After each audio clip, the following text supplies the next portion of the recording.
welcome to Lilybug's Library. My name's Linda, and I'm coming to you today with the TBR for February. I can't believe that I'm even saying that because it seems like February should be so far away, but it's really not. So, oh, see, I'm looking at the lipstick. I put it on 3 times this morning because my hands were kind of shaky and it didn't look right. But I think I got it now, so we're okay. And hopefully you can hear everything because I've got the dishwasher going in the background and it's a little bit noisy.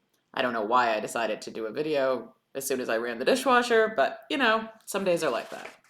So we've got a few different ones. Mostly it seems to be cozy mysteries for the biggest part of February.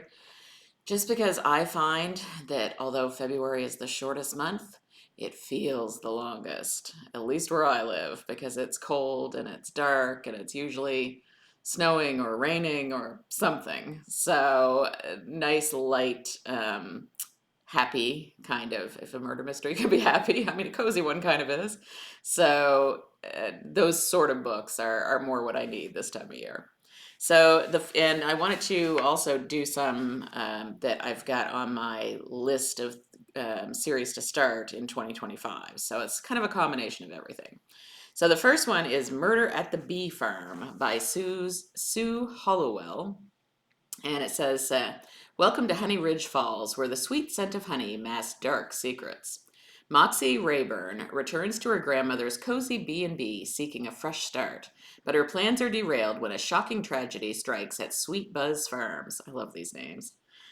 To her dismay, a person from her past becomes a prime suspect. Despite their complicated history, Moxie can't shake the feeling that he might be innocent. So that one sounds really good. And I don't know, I really like things about bees. I remember reading 2 or 3 different cozies about either bee farms or bee farmers or something. And I don't know, or selling honey. I just enjoy that. So the next one, I just can't resist the covers. I mean, the covers are so cute. It's the first one's called Barely Departed. I was trying to see what the actual name of the series is, and I don't see it. Anyway, so Barely Departed, and it's the Silver Bear Shop and Factory. It says it might be the cutest place around, but there's nothing warm and fuzzy about murder. As manager of the family teddy bear shop and factory, 31-year-old Sasha Silverman leads a charmed life. Well, except for the part about being a single divorcee with a ticking biological clock in small-town Silver Hollow. And that's just kid stuff compared to Will Taylor, the sales rep who's set on making drastic changes to the business her parents built from scratch, with or without Sasha's approval. Before Will digs his claws in, someone pulls the stuffing out of his plan and leaves his dead body inside the factory. Reeling from shock, Sasha's hit with more bad news. Police suspect her hot-tempered Uncle Ross may have murdered him. So that one sounds really good as well. And running a teddy bear shop, I just think that sounds so cute. It's kind of like working at Build-A-Bear. I mean, who wouldn't want to do that? So the next one is Off My Shelf, which, yay me, I'm reading something off my shelf.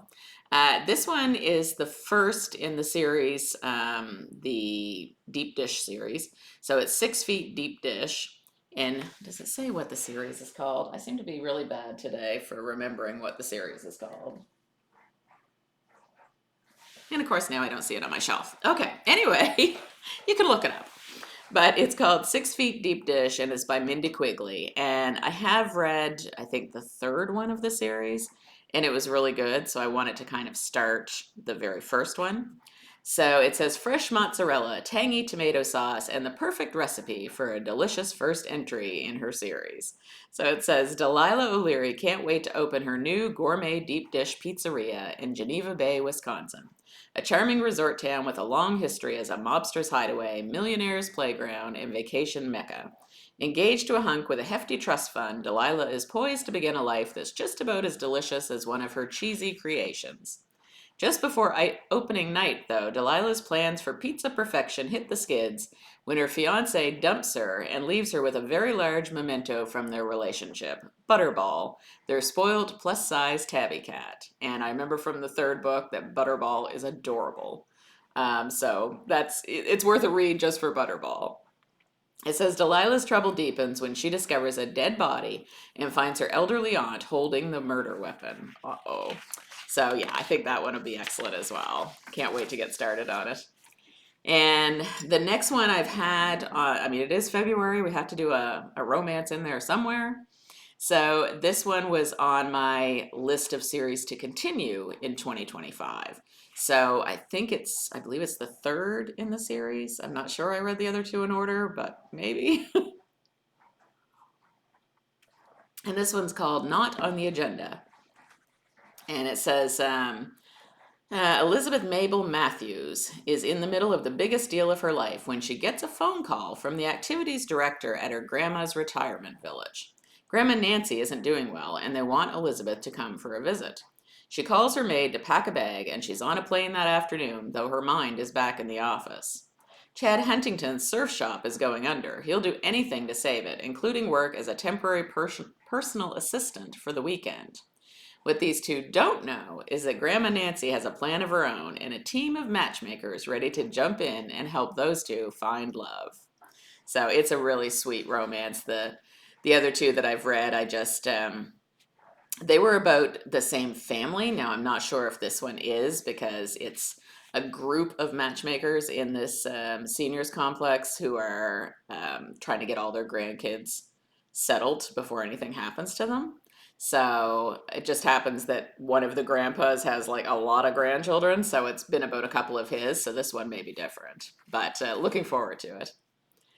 So the next one is also another one on my shelf, and this one is a nonfiction. I'm kind of switching it up, getting this a little bit of everything in there. I find I like that better than what I was doing, which was picking like one genre or one theme per month. I found it was harder because by the end of the month it was like, oh, I just want to read something different. So this way I get a little bit of everything. So this one is called Back to the Prairie by Melissa Gilbert. And Melissa Gilbert played Laura Ingalls Wilder on the TV show Little House on the Prairie back in the 80s, I think. I was trying to think exactly when that show was on. It's been a long time. Hopefully, at least some of you have seen it on reruns or, some streaming service.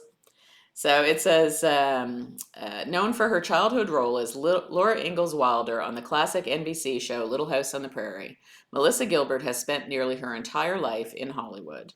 From Dancing with the Stars to a turn in politics, she was always on the lookout for her next project. She just had no idea that her latest one would be completely life-changing.